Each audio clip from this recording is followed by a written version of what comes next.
பிணைமுறை தொடர்பான மறுசீரமைப்பை ஏற்படுத்துகின்ற இந்த நாட்டில் உள்ள அனைத்து மக்களதும் குறிப்பாக வடகிழக்கில் பிணைமுறை தொடர்பான மறுசீரமைப்பை ஏற்படுத்துகின்ற நிலையில் இந்த நாட்டில் உள்ள அனைத்து மக்களும் குறிப்பாக வடகிழக்கில் உரிமைகள் பறிக்கப்பட்டு வாழ்கின்ற தமிழர்களதும் அபிலாசைகளை தேவைகளுக்கும் முன்னுரிமை கொடுங்கள் என்று கூறிக்கொள்ள விரும்புகின்றேன். அடுத்த கல்வி விடயத்துக்குள் வருகின்றேன். பாடசாலைகளுக்கு வளங்கள் சமத்துவ அடிப்படையில் ஒதுக்கப்பட வேண்டும். இன்னமும் வன்னி மாவட்டத்தின் பல பாடசாலைகளில் இலத்திரனியல் மயப்பட்ட வள நிரப்பல் போதுமான அளவில் இல்லை. மன்னாரிலும் முல்லைத்தீவிலும் மட்டும்தான் கணனி வள நிலையம் இல்லை.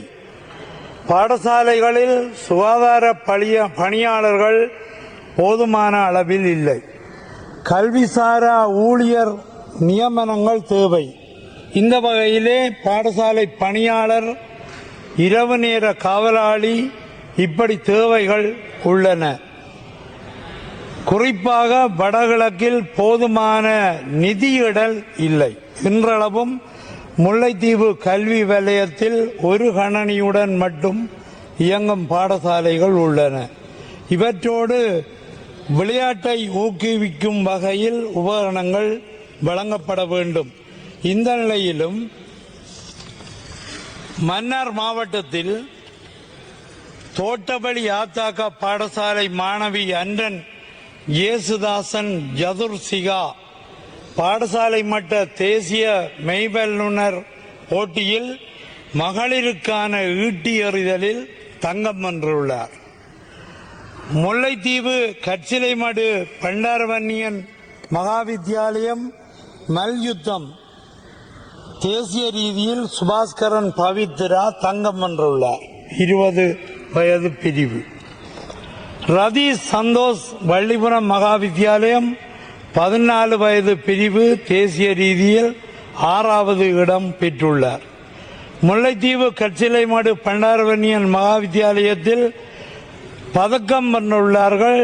மேலும் 10 வீரர்கள்.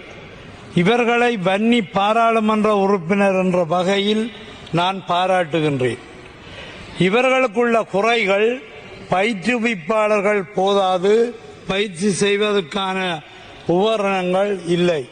இதை சம்பந்தப்பட்ட விளையாட்டுத்துறை அமைச்சு கவனத்தில் எடுக்க வேண்டும் என்று கேட்டுக்கொள்கின்றேன். அடுத்தது நினைவேந்தல் சம்பந்தமான ஒரு குறிப்பை இந்த சபையிலே நான் சொல்லி வைக்க விரும்புகின்றேன். 2024 நவம்பர் 27 நாளில் எமது மக்கள் தங்களின் உறவுகளுக்கு அமைதியாக எதுவித இடர்பாடுமின்றி தமது நினைவு அஞ்சலிகளை செலுத்தி தமது உணர்வலைகளை வெளிப்படுத்தி ஆறுதல் அடைந்தனர். கௌரவ ஜனாதிபதி அவர்களின் இந்த நிலைப்பாட்டை பாராட்டுகின்றேன். எனது மனமார்ந்த நன்றியையும் தெரிவித்துக் கொள்கின்றேன். இலங்கை தீவில் காலங்காலமாக தொடர் இன அழிப்புக்கு உள்ளாக்கப்பட்டு வரும் தமிழர்கள் 2009 நடந்த இறுதிப் போரில் வார்த்தைகளில் வடிக்க முடியாத துன்பத்தை அனுபவித்து இன அழிப்புக்கு உள்ளாக்கப்பட்டனர்.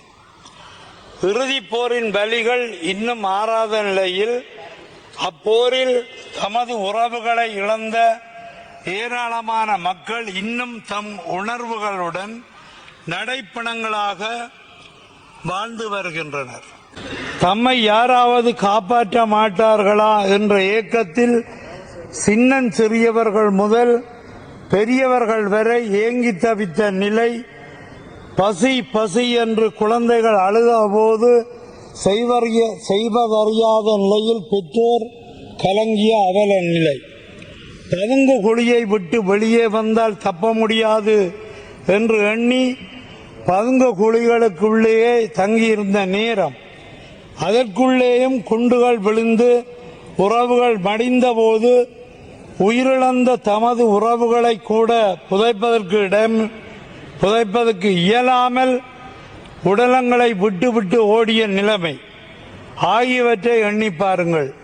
லட்சக்கணக்கில் தமிழ் உறவுகளை பலிகொண்ட அந்த பேரவலம் தமிழ் தேசிய இனத்தின் கூட்டு மன உளவியலில் மாபெரும் தாக்கத்தை ஏற்படுத்தியது என்பதில் மாற்று கருத்து இல்லை.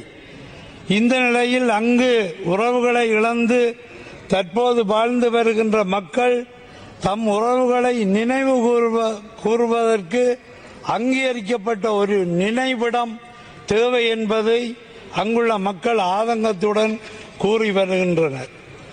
உயிரிழந்தவரை நினைவு கொள்ளும் விதத்தில் உலகின் மூத்த குடிகளில் ஒன்றான தமிழ் இனம் மிக உயர் நாகரிக பண்பாடுகளை கொண்டுள்ளது. எம் இன வரலாற்றில் மிக அதிகமான மக்கள் உயிரிழந்த எம் உறவுகளை நினைவு கூற ஒரு நினைவு ஆலயம் அமைக்கப்பட வேண்டியது மிகவும் அவசியமானது. ஆழிப்பேரலையால் உயிரிழந்த மக்களுக்கென முல்லைத்தீவில் மட்டுமல்ல பல இடங்களில் நினைவு மண்டபம் கட்டப்பட்டு அதில் உயிரிழந்த ஒவ்வொருவருடைய பெயரும் குறிக்கப்பட்டுள்ளது. இது காலகாலத்துக்கும் உயிரிழந்தோரின் உறவுகளையும் சந்ததியினரையும் நினைவு கூற வழி சமைக்கின்றது. முள்ளிவாய்க்கால் பேரவலத்தின் நினைவாக கட்டப்படும் ஆலயத்தின் உயிரிழந்தோரின் பெயர்கள் பொறிக்கப்படுவது தத்தமது உறவுகளை காலாகாலத்துக்கும் அவர்களின் சந்ததிகள் நினைவு கூற வசதியாக இருக்கும். எம் இனத்தின் பண்பாட்டையும் பிரதிபலிப்பதாக அமையும். தேசிய பேரவலத்தின் சாட்சியாக நினைவு ஆலயம் முள்ளிவாய்க்காலில் மே 18 நினைவு கூறும் இடத்தில் அமைக்கப்பட வேண்டும். இறந்தவர்களை நாம் அடக்கம் செய்யும் போது கல்லறைகளை அதன் மேல் அமைக்கின்றோம்.